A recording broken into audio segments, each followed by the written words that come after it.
राधा वल्लभ श्री हित हरिवंश। दोस्तों आशा करती हूँ आप सभी कुशल मंगल होगे। मेरे गुरुदेव भगवान की जय हो। तो आप सभी भक्तजनों के चरणों में मेरा बारंबार प्रणाम। तो दोस्तों हम भाई जी के ऊपर बात कर रहे थे, क्योंकि भाई जी राधा बाबा इनकी किताबों के ऊपर बात कर रहे थे। तो दोस्तों हाँ, ऑफ कोर्स आपको इनकी किताबें, छोटी छोटी किताबें वो पढ़नी चाहिए।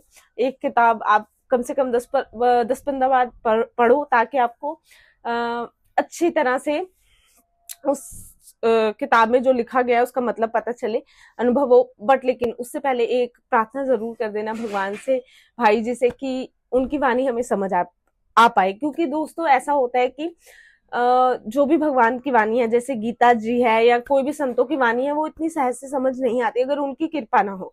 ठीक है, तो हमें जिसकी भी हम पुस्तक पढ़ रहे हैं, है ना, कुछ भी, तो पहले तो हमें भगवान के चरणों में वंदना करनी चाहिए, दूसरी हमें उन संतों के चरणों में वंदना करनी चाहिए कि आपकी वाणी हमें समझ आए।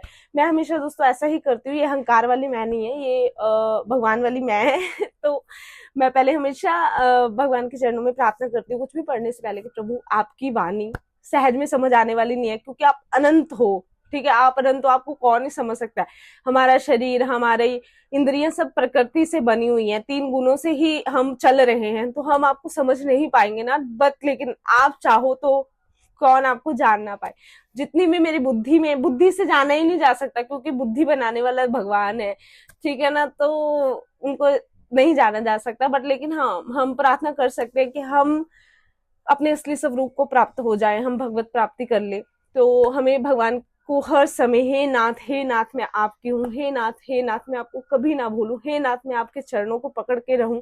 बस हमें यही प्रार्थना करते रहना है। और ये किताब भी आप जरूर पढ़ना है, हे नाथ मैं आपका हूँ। मतलब भाई जी द्वारा ही लिखी गई है ये बुक, और आप पढ़ोगे ना